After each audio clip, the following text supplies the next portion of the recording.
moderated session, and it's going to be called, well, the topic is Designing the Future of Entrepreneurship. A very, very good panel. Some of these panel members have spoken earlier today. One of them spoke about artificial intelligence, and that was Sophie earlier this morning, and that was a very, very good chat, as well as the other individual chats as well.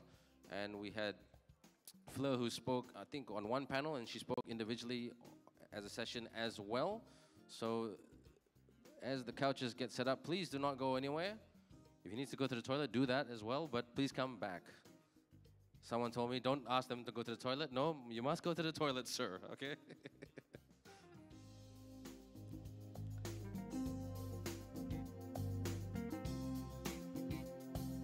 So designing the future of entrepreneurship in this GEC 2017 summit, we've heard a lot of futurists talk about what that exactly means operationally, and how to execute the plan of designing the future of your business. Not an easy thing to do. A lot of people think always to get a strategist to do, or with strategic skills to do that. But you as the entrepreneur must think about that topic as well, where you want to take your particular business and the evolution of the business market as the years go by, because we're trying to predict things that we don't expect to happen or we do expect to happen. Okay, not an easy thing to do, but we're going to hear from a panel of so-called experts or people who experience that, and they've got a lot to share with us. And then again, you have a chance to ask questions. But like Captain Hoff was saying, a great piece of advice there, if you're going to ask a question, keep it short, sweet, and to the point. Okay, because again, we don't have a lot of time, because at 4 o'clock, we have the closing of we have Tan Sri Irwan, who will be speaking at 4 o'clock, and then after that, he'll be presenting some awards as well. So that session needs to start sharp at 4 p.m. So where's John? John, where are you? Yep. Big guy. Pressure's on you, 4 o'clock. We got to finish at about 3:58. Okay? Please take...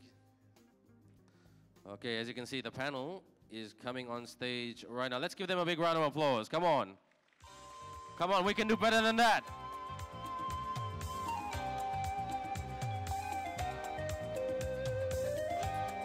Ladies and gentlemen, before I hand it over to the moderator, that very energetic man who was putting his hands up in the air, who's my friend, John Butch, who is also the co-founder of a company called Leaderpreneur, a company which helps companies innovate and fight disruption by transforming traditional managers into leaders. His business partner right here is Jess, who spoke about diversity earlier today, and that was a very, very good chat.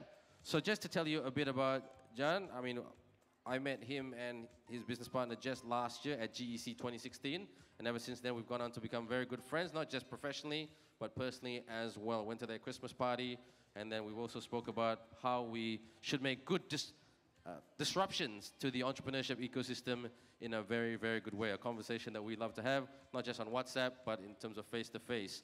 And Jan is a man who's very passionate about management and systems thinking and leadership. He has organized many leadership competitions around the world. He has coached many managers in companies like GSK, Unilever, ANZ Royal Bank, just to name a few. He's a rugby player, so that means he's a gentleman, but he knows how brutal the game of entrepreneurship really is. So ladies and gentlemen, a big round of applause, and over to you, Jan. Thank you very much. Good afternoon, Malaysia. Selamat datang. So I think, you know, we were saying we're going to have an awesome panel with a bit of energy. So I know that it gets a little bit cold in Malaysia, right, because of the aircon, right? So what I want to do, I want to invite you guys all just to stand up very quickly. And I want you to just turn to the person next to you and give them a high five. Give them a high five. Right? And say, and now turn to the person on the other side and say, you're awesome. Right? And then put your hands in the air, like you just don't care. Put your hands in the air, and then you're going to repeat after me, I'm awesome. All right, guys, we've got a bit of energy in the room. Let's kick things off, because we're going to use that energy to talk about designing the future of entrepreneurship. Why is that important? Because if you can't imagine the future, if you can't design it, it just becomes something random. And I'm really lucky to have here on stage 4 fantastic individuals. And what I love most about this panel, and the reason why I think it's going to be awesome, is because it's so diverse and so different. Diversity drives creativity. We have Boyd here from EADA of Barcelona. We have Iman here from Ashoka Capital. Yeah, come on, guys, let's pump it up, right? Like, exactly. And then we have Sophie here. She's a futurist from the UK. Don't stop, don't stop. You got to work this audience, right? You got to work this. And then we have here Fleur. She was speaking earlier. She is now a VC, a venture capitalist. Okay. Thanks very much for you've done your job of warming us up with a little bit of applause. Now it's over to us to entertain you for the next hour and share our vision. I've asked all the panelists here to really come on with a strong message. So the idea here is really to be bold, to leave you with something memorable, something impactful. And so to do that, what we're going to do is we're first going to introduce each one of the panelists for about 5 minutes each, so you get a feel for who they are and what they're about. Then in phase 2, we're going to have a great chat here. We're going to be bouncing ideas around. We've been discussing, is it okay to argue on stage? It is okay to debate, yes. Agreeing, disagreeing, trying to help you sort of see these new ideas. And then we'll be having the last 15 minutes opening up to you. So if you've got burning questions. So we're going to start off with Boyd here. He is the Dean of Research at IADA Business School in Barcelona. And he's recently written a book called The Post-Capitalist Entrepreneur, or Post-Capitalist Entrepreneurship, to which I was like, what? So, entrepreneurship that are much more collaborative, that are much more open innovation, open approaches, where you have approach to developing things that are going to be available in the commons, that'll be productive, co-productive systems, so you have people in maker communities making things to share with other people, and they don't really fit the idea. Like I had a meeting with a real tangible example. I had a meeting in Barcelona with an entrepreneur. His name is Guillaume, and he's building, he built this product with a colleague of his. He's from France, actually, but he moved to Barcelona, started this company. It's called Aqua Pioneers. And they built this closed-loop solution that allows you with a fab lab to produce in a 3D design a mechanism to produce food in your own apartment in this little design thing that's this big. And you can print it from any fab lab in the world if he allows you to have the digital design. And he wants to give his digital design away for free to anyone who wants it.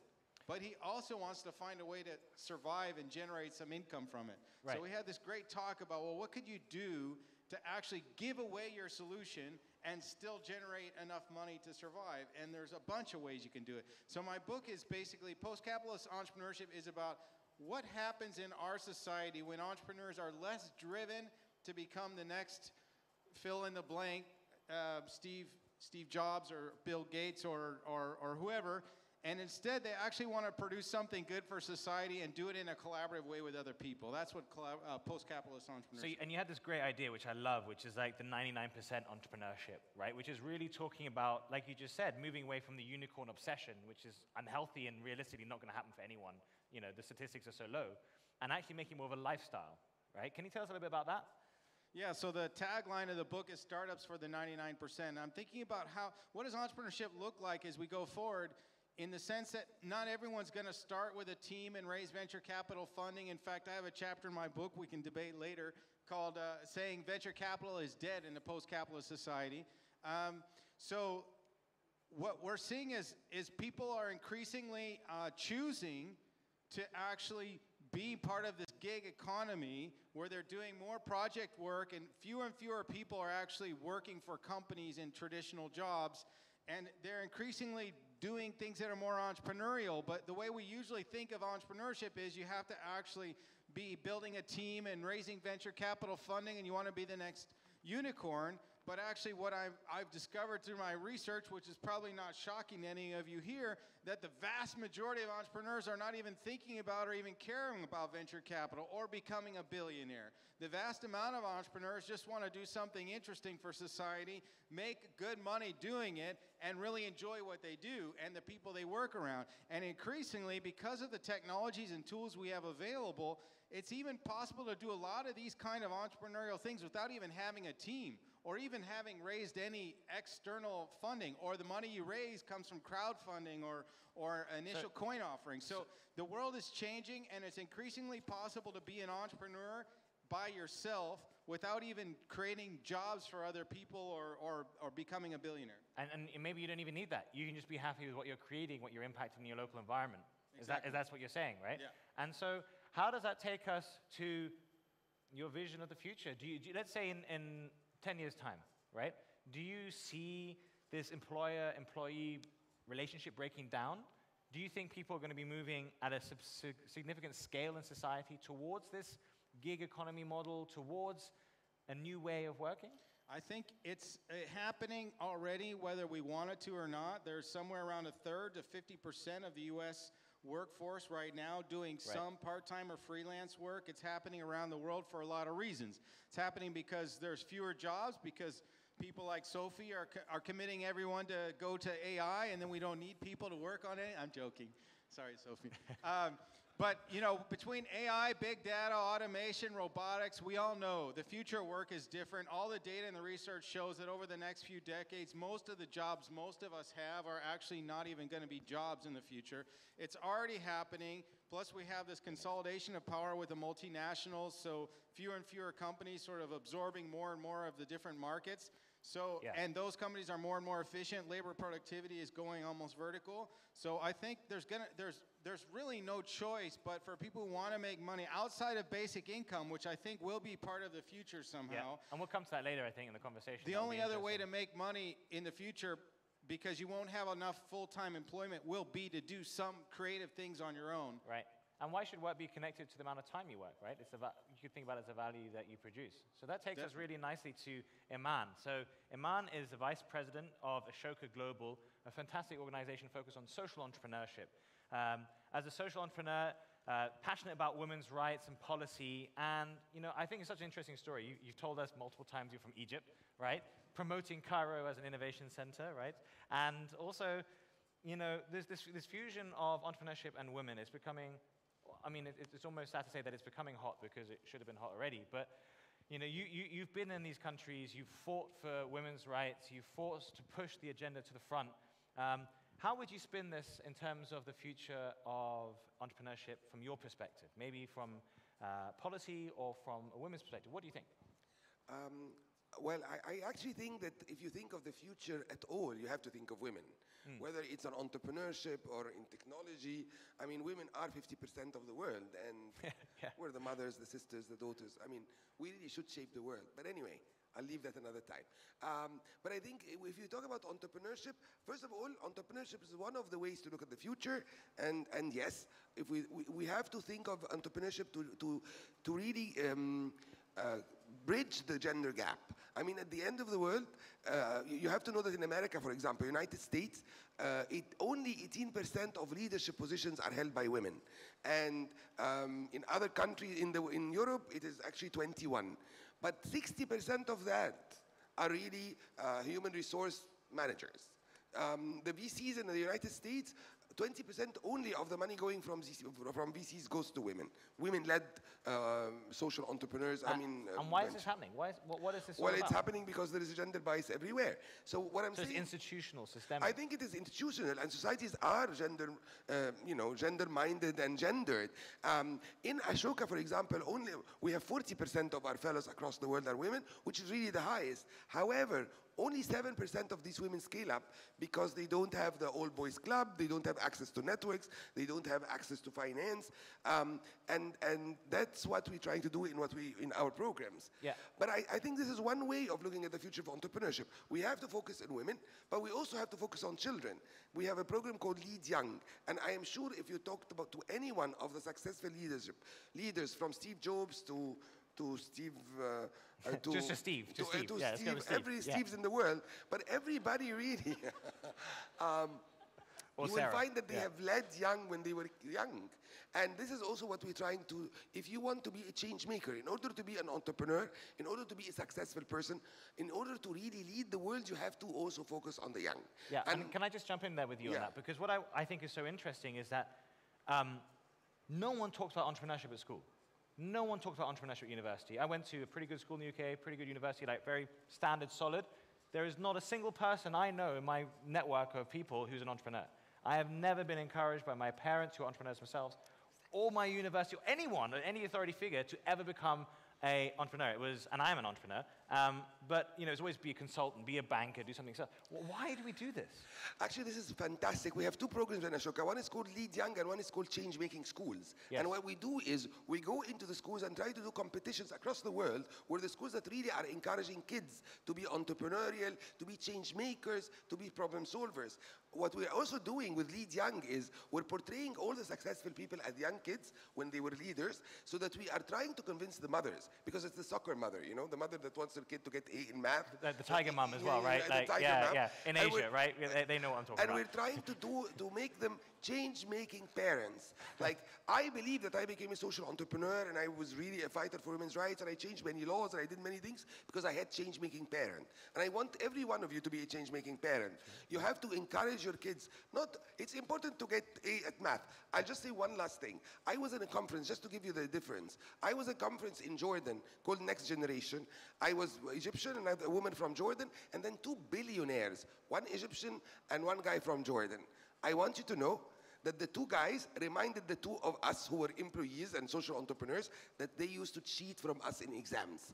I was an A student, they were C students. They're billionaires. So encourage your kids to think out of the box. Okay. Thank you. So aim for a solid C and go for that billion, right? Yeah. You never know where you might get. Steve Jobs or Steve, right? Anything is possible. However, yeah, I forgot the name. So thank you so much, because I think we've got some great perspectives here. We were talking about the 99% entrepreneur. We're talking about the social entrepreneur. And now I want to come to you, Fleur, because you have a very interesting story, right? Fleur Pellerin is a founder and CEO of Corellia Capital. But what's really interesting is she's a former minister of France. She's had various roles, but particularly what we're interested in really is you've just set up a new venture capital fund. And quite an impressive one for a first fund, 200 million euros. I mean, I say that number, I don't really understand what it means, right? It's a lot of cash. So what are you going to do with it? No, I'm just kidding. Let's start first of all. Let's hear about your journey. What takes a lady like yourself to go first to being a minister and then becoming a venture capitalist? What is that journey about? Yeah, I realized when hearing the first speakers talk that it's a bit strange that I'm on this panel, because I've been working for the past 17 years and I think I spent 15 years on these 17 years in the public sector. I was a high civil servant, so it's very strange to invite me to talk about the future of entrepreneurship. But however, it's true that I made a sort of radical switch a year and a half ago, because when I left government, I decided to resign from the public service and to create my own business. And actually, it's a strange move from my perspective, because I choose to be a civil servant not because I chose the comfort instead of the risk, but because I really wanted to work for the French people. I wanted to have an impact, and I wanted to work for the state. And actually, I had an experience as a child when I saw my father, who created his own business after working for a big corporation. And it was quite a painful experience, because it was in 87. And in 87, I don't know if you remember, but there was a huge crisis in Europe. And his business was selling medical appliances, and it was very pro-cyclical. So it was very difficult. And I remember as a child seeing him coming home from the bank and having a refusal to get a loan from the bank. And I remember the stress of my mother. I mean, I remember this as a very painful experience. And probably during the first year of my career, I always thought of entrepreneurship as something terribly risky and something definitely not for me.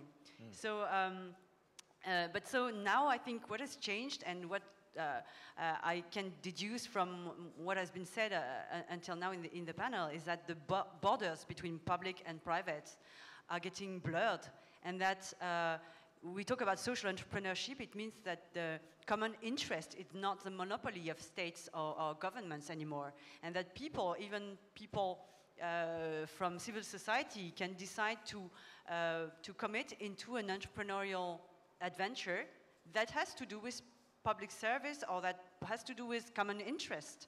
And I think Ashoka is a good example of that. I think people who want to commit to social entrepreneurship, they want to be entrepreneurs. They don't want to be in an NGO, but they want to have an impact and they want to make money at the same time. Yeah. So I think that's probably what you call post-capitalism.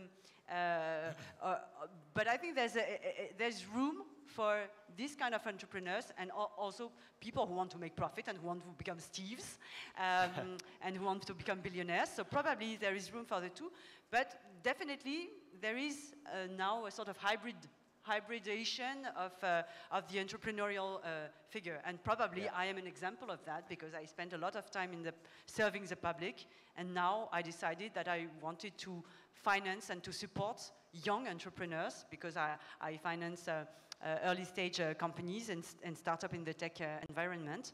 And actually, if you ask me, I have the feeling that my job is not much different from what it was when I was a minister for digital.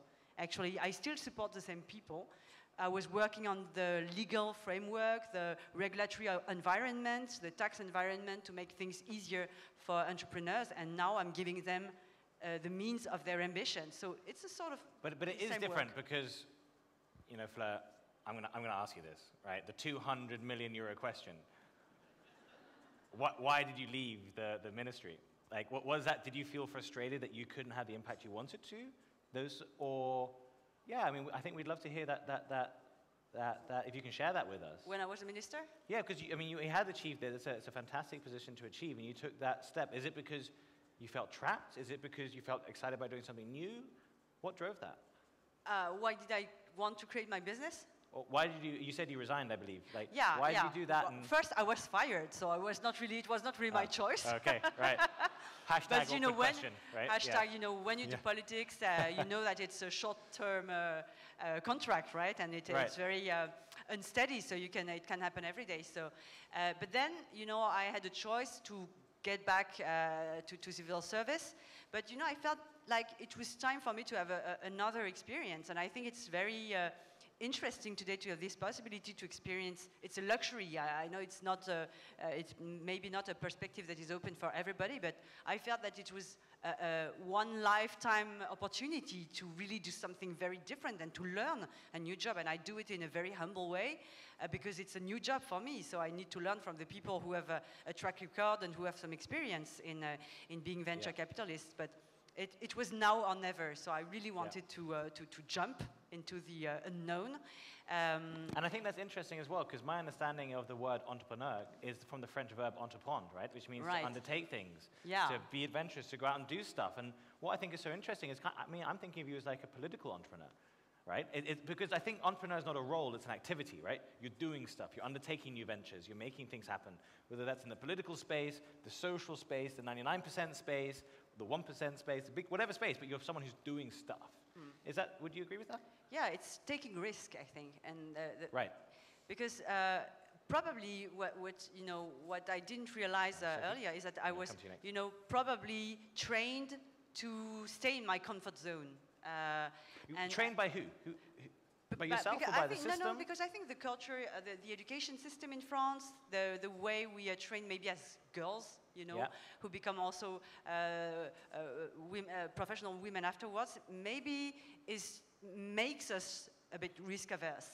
And especially in France, where the culture of risk doesn't exist and where failure is something so dirty, you know, and it's very difficult to recover from a failure in France. And when I was a minister, I realized that, you know, it was in summer, I still remember, I was reading The Economist, like on the beach, and I read a terrible statistics, which was comparing between OECD countries, how long it takes to an entrepreneur who has known a failure event, so who was failed not because he was a fraud or something, but he was failed because the macroeconomic situation was bad or whatever, how long it takes for an entrepreneur to build a new business. Yeah.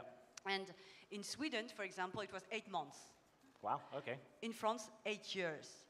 8 years. And I said, it's not possible. And that's the average, I guess, as well, Why? right? It's an average, so. Yeah. But why is it so long? And it was a country where it's the longest period before you can start a new business. And I started to identify a lot of things that make it big hurdles for people who have, you know, failed once to have a second chance. And one of them was, for example, the Bank of France gives you a sort of bank scoring. And whenever a private bank sees that you have this scoring, they won't lend you some money to start a new business. No matter what, right? No matter what. Right. So that was a real problem. So I decided to suppress this scoring, but it was very difficult. So we have a pathological relationship to failure in France. And so it's not something you can write a decree and say it's going to change. Yeah. So it's something you need to work on the culture, you know? Right. And probably that explains why, you know, I was in a business school in the 90s, and in the business school, people wanted to work in big corporations. Nobody wanted to create its own business. Now it's different. I mean, the new generation, people in their 20s now, they want to, you know, they want to try different things. Maybe they will fail, but they want to take the risk. Yeah. And they're more adventurous, I think. So let's take that idea of thinking about risk, right? And I think that takes us nicely to Sophie, because thinking about the future is really in many ways exploring different paths and weighing risk options. That's how I think about it. Sophie Hackford is a futurist. She comes from the UK, and she's just returned from, it's super interesting, guys, a one-year journey to discover non-traditional innovation centers. So it's moving away from the, oh, I'm from the Valley. Yes, everyone is from the Valley, right? To what she's done, and I love this, quote, unquote, she wants to find the world's troublemakers and see what they're up to. And so, Sophie, what have you found? Where are the troublemakers? What kind of trouble are they causing? And what kind of trouble can we help them create? Sure. So it was an interesting year, and the reason I decided to embark on this adventure was that I've had a strange career working in various future-oriented places, from Silicon Valley to the University of Oxford to wherever else. And I felt, as I'm sure you guys feel as well, that the media and the conversation more broadly about innovation was very focused on the kind of Silicon Valleys, the place that had already been pre-labeled as being somewhere that was innovative. And that struck me as being rather strange, because as we all know, clever people are born equally around the world. And it couldn't be possible that the only places that one could come up with a good idea were in these sort of pre-labeled locations. So I thought, well, I'll pack my bags and I'll go off to these slightly strange and wonderful locations to go and find, as you just heard, the weirdos and troublemakers who are building the future.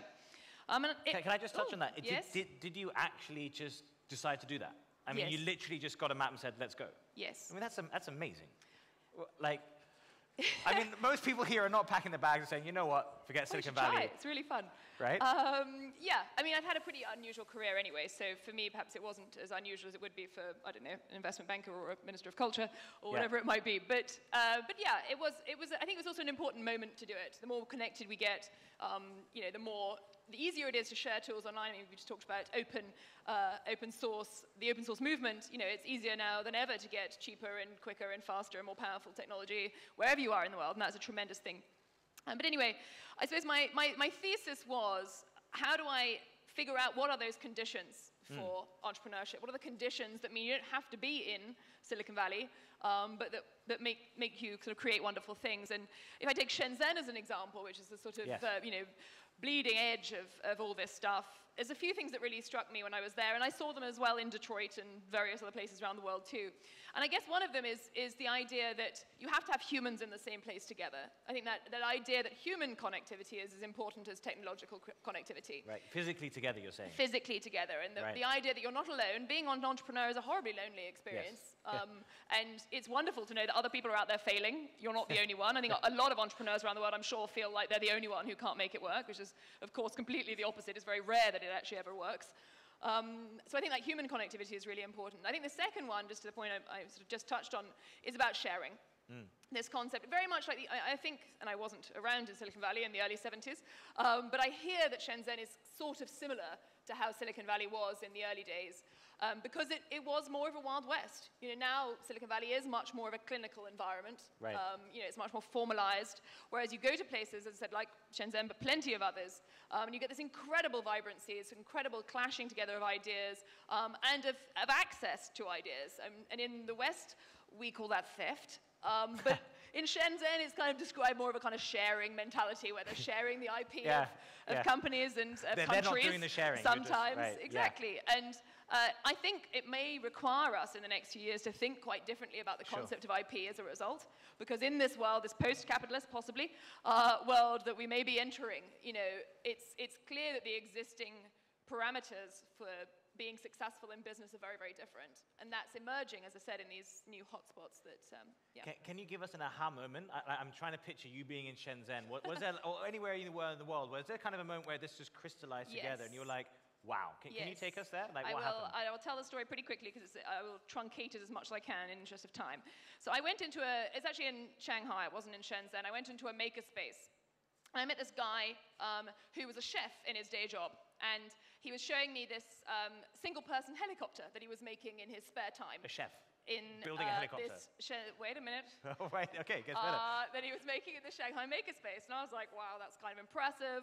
I wouldn't mind a single-person helicopter. I don't have the brains or the anything to put that together. And he said, well, the problem was I got to this makerspace and they didn't have a CNC machine, a computer milling machine, Okay. which is a kind of crucial piece of kit if you're going to make something fairly sophisticated. He said, so I made one. I was like, okay. So this guy who's a chef made himself a computer milling machine, CNC machine. It's a super complicated piece of kit, so he could make himself a single-person helicopter. I'm currently having my mind blown. And I said to him, well, that's great. You know, you nearly finished with a helicopter. Are you know, what next? He said, well, the problem is I don't know how to fly. I was like, yeah, I can see how that would be a problem. And he said, well, it's fine, though, because I've made this flight simulator. Of course. Great. Awesome. And I was saying, I was like, we in the West are, fill in the gap, screwed.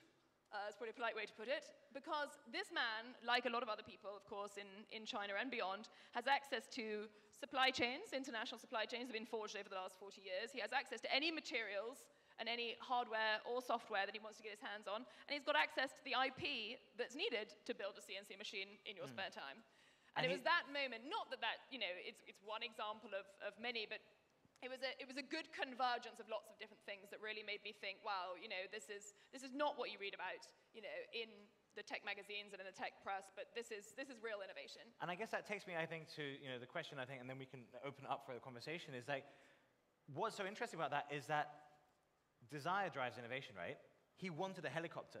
And so even though he was a chef, he didn't say, oh, I'm a chef. Because in the West, a lot of people will be like, well, I'm a chef, that's all I do, right? I know in the UK, I don't know many chefs / helicopter builders, right? It's a very niche thing. And so he just kind of got on with doing it. And that's something that struck me so much from this emerging world. And even in Silicon Valley, sorry, and I promise I'll stop talking after this. In Silicon Valley, it's very difficult to do what he did. Yes. You know, you don't have... Why is it difficult? Well, because you don't have the same... I mean, if you're prototyping something in the Valley, it's quite difficult to do it there. You know, often people send it to China and have it sent back again. Because they don't have the because physical they don't tools. Yeah, it's not... You know, they don't have the kit. But why don't they make their own... I mean, this guy made his own machine milling tool. Why can't someone in Silicon Valley do that? Well, they can. It's just not as easy. There aren't the back door of the factory for all the stuff to come out of. Right.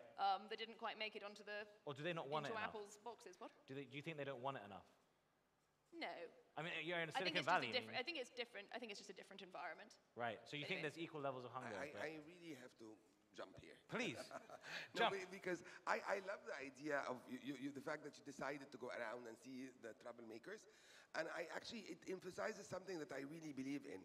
The globe, when people talk about the globe or, we have to realize that the globe is made of different people. And that when we talk about the future of entrepreneurship and technology, we have to know that more than 45% of the world, 9 billion now, how many are we? 7. Do not have access even to internet, by the way. So, and a lot of the people who have access to internet, at least in my part of the world, are using it to download movies, very bad movies. But anyway, they're sharing the movies, right? Shared movies, exactly. And I think it's very important for us to understand that when we are talking about the future, we have to know that there are different types of futures, and we have to respect that, and have to work for it. It is good that we try to find all the interesting people around the world to show that there are people who have brains apart from Silicon Valley, which is really, this is the message. But also to know that, yes, the Silicon Valley is not the ideal to everybody. We talked about this. Small is beautiful. And if you want to do something small, it's fine. And if you want to only help your little village, it's fine. As long as you're helping someone and improving. And if you want to scale up deeply instead of scaling up like McDonald's, it's also fine. What does that mean, scaling up deeply? With impact. That's a cool idea. I like that. I think so. And we've done this. We have KPIs for that. It's having more impact. It's not just doing little things around the world. I mean, I call the normal scale up that everybody talks about the fast food franchise model. you know, the McDonald's model. And nobody really talked about McDonald's, that they pay the people the worst pay, the food is not really good, they're not good for the environment, but it is the model that everybody imitated. But if we're going to have 99% people entrepreneurs, we really have to think of what is really our impact on the world. And we have to think that our impact has to do with people, planet, and then profit. Or else, you know, how can we survive? A lot of people always, you know, especially very hard-nosed business guys, would talk about social entrepreneurs as charity. We are not charity. And nobody is charity, even the traditional NGOs. Because if the businesses want to strive, they have to have societies that are harmonious, safe, no terrorism, no crimes. And if we don't have that, if we're not going to address violence at home, which then makes people more violent outside, or we don't address education for the poorest of the poor, or if we don't change mindsets of people that are drawn to religion without thinking, if we don't do this by social entrepreneurs and sometimes NGOs, then the business guys, who are the Steves of this world, will not thrive because the communities will not be safe. And if we think of the future, we have to think of the people and the planet in addition to the profit. I know, and I confess, technology is coming. We know that. The 3D, whatever is coming, and the drones are coming, and the cars without drivers are coming. But who is thinking of the millions who are going to lose their jobs? We believe they're coming, we believe, you know, but what will happen to those people? The millions that are losing their jobs, what will happen to them? We hope they don't turn into criminals and terrorists. Boyd, what do you think of that? I mean, you're talking about the 99%. We know that, you know, a lot of this disruption is coming. Yeah, let's give it up. That was awesome, right? Awesome. Thank you so much, Emma. That's fantastic passion. You know, everyone's scared about losing their jobs to AI, right?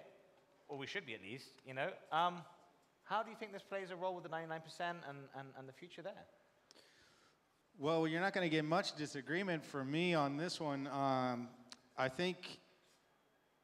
don't think the future is bleak. I think technology is going to be a major disruptor in our lives, as it has been up till now, but I think it's going to get more accelerated in terms of, as I mentioned in my here today, we're basically starting to see almost a vertical increase in labor productivity, but we're seeing a flattening off of job growth and income growth for average people, and this is a recipe for disaster, which is kind of why I came up with this post-capital entrepreneurship framework. Like, how could we create a new kind of society, a new type of entrepreneurship and innovation that's inclusive, and it goes away from this unicorn billion-dollar startups as the only solution for innovation. I think we're going to see a lot more small-scale innovation, a lot more localized innovation, but digitally connected local innovation. Do you think this is about taking control of your future? Because, you know, if you're an employee, you're really surrendering your life to the company, right? And you're putting your hand and your destiny in their hands. And it seems to me what you're saying is, like, take control of your future and be an entrepreneur and find your way forward through your gigs and your path. Being an entrepreneur, like you said, it's not about making billions of dollars. It's about being in charge of your life and create what you want to do. Yeah, I mean, that's definitely part of it. I think there's people who have become technologically unemployed already. There's going to be a lot more in the future. So it's like a necessary thing they're doing to innovate, to try to come up with new ways to have money coming in. There's people who don't want to work for the same company every day, 9 to 6 every day for years after years. They want different experiences in life, and they want to do multiple things during the course of a week. I myself fill that role. I'd even like to come back, it's kind of tying the two together in a way, to an example Sophie gave from her experience in China, which was this, there's a story about this guy in the UK. His child was born without an arm. And he was trying to find prosthetic arms for his child, and he discovered that in the UK and most places in the world, they don't make prosthetic arms for children under 2 years old, for a bunch of reasons. It's too expensive and everything else. And he was I think he's studying, no, he's a psychologist, so he's not an engineer, so it reminds me of a chef learning to make a helicopter. He decides to go and study what it takes to actually do a 3D printed version of an arm for his child. And he starts studying, learning the software and designing it online and using the arm that works and then creating a right arm version of it. And he ended up printing one for his child when he had like 6 months. And guess what happened? Media attention came, and then a bunch of parents with children missing arms and legs under 2 years old started contacting him, and he decided to start a company But the thing is, he doesn't want to profit from it because he feels like this is something that children without an arm deserve to have. Yeah. They shouldn't have to wait till they're 2. And why should it be this sort of venture capital-backed model is the only way that works, where you have to scale and sell 100,000 limbs to make it work financially? So he, for now, is just charging what it costs him for the materials to do it. And maybe he'll find a way to make money. Maybe pharmaceutical companies or biotech companies will hire him to consult on how to make prosthetic limbs for people. I don't know where he'll find a way to make money from it, but he probably will. But I think, you know, it's out of necessity, people reacting to either economic challenges or physical problems. The thing that's interesting that we kind of talked about is that technology is becoming disrupted and democratized. And, you know, 10 years ago, could a guy who's a chef during the day make a helicopter on his own at night? No, because the tools were not there. But increasingly, that's actually becoming more available. We found out earlier in my talk that in Malaysia, you have active maker spaces already where people can go and test stuff. So things are changing. It's becoming more accessible for more people to try to experiment and make new things. So, I mean, we have a VC here, right? What do you think of this story? So we got these different narratives. I'm going to say it, but I mean, do you represent like the 1%? Like, what's this other dimension here? No, you know, just as I said before, I think there needs to be room for very different narratives, very different experiences. I think the future of entrepreneurship lays in diversity. And I want my country to be able to produce unicorns, and I want my country to be able to produce success stories like this one, you know, companies with very strong impact and maybe less profits, but I want the possibility to be open. And I don't want our countries where we don't have very powerful multinationals to be just to be providers or to be subcontractors for a very big company who will aspire all the profits. So what I want is diversity. I want, you know, wherever there's talent, and there's talent everywhere, and there's brains everywhere, and there is creativity everywhere, I want all the countries to be able to have some economic sovereignty. And are you doing that in your fund? I'm trying. I was trying as a government member. Can you give us an example of how you want to do it? Really, you know, we were mentioning automation, artificial intelligence, and today, what I think is very worrying is to see that a few economic actors are now taking all the power. And I'm not only talking about the power, the economic power, but they start behaving like states. Yes. Or the CEOs start behaving like head of states. And they don't recognize the jurisdiction of the states. They don't recognize the need of countries to raise taxes, which is an attribute of sovereignty of the states. So it starts to be a problem. It's not just an economic problem. It will be a geopolitical or geostrategic problem. And for that, I think it's not a crusade against this or that nationality of company. It's just to reestablish a level playing field because it's liberal. The liberal wants a fair competition between actors. And today the competition is not fair because some companies evade so much taxes that they have a lot of cash in tax havens. Can you give us an example? No, you know the examples. And these companies, you know the examples. And these companies, because they have this amazing tax avoidance schemes, they are able to attract the best talents of all the countries, of Africa, of Asia, of France, of Europe. And that's not fair. Yes. So I think we need to re-establish rules in the digital era. And again, it's not a crusade against the United States or China. It's just, you know, a fair rules to have a fair game. So I think that's really, you know, sorry, took us a bit far from the initial question, but I think there is room for VC because there's a need for companies to be able to finance their growth if their ambition is to go global or to scale. Yeah. There is need for other means. I'm going to have to pause you there just quickly because we're running out of time and we need to open up to the Q&A. So I think let's try and invite 2 questions from the audience and then we'll have to wrap things up. So yes, sir, you have your hand up. So let's go with you. Just shout really loudly. Sort of. I can't see where. Okay, yeah, all right, let's go with you, sir, and then if you queue up there. All right, let's go. Good afternoon to the distinguished panel. My name is Joseph. I wish to pose this question. What's the scope for venture capital entities in the next 5 years?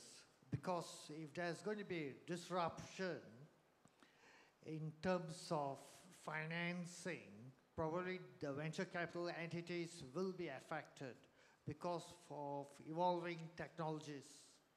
And there's no certainty there will not be a So what's the change. question? What's the specific question? I just want to know what's the scope of venture capitalities? So the future of venture capital. Yeah, Okay. within the next 5 years.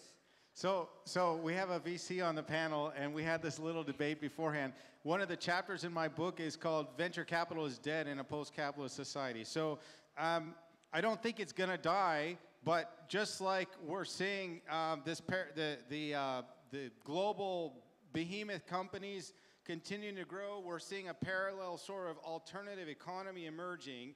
And it's the same thing happening with finance. So the venture capital finance community is still alive, although a lot of people, even in the Valley, will say it's a bit broken, the model, and it hasn't been very successful if you look at the returns on investment compared to alternative investment vehicles.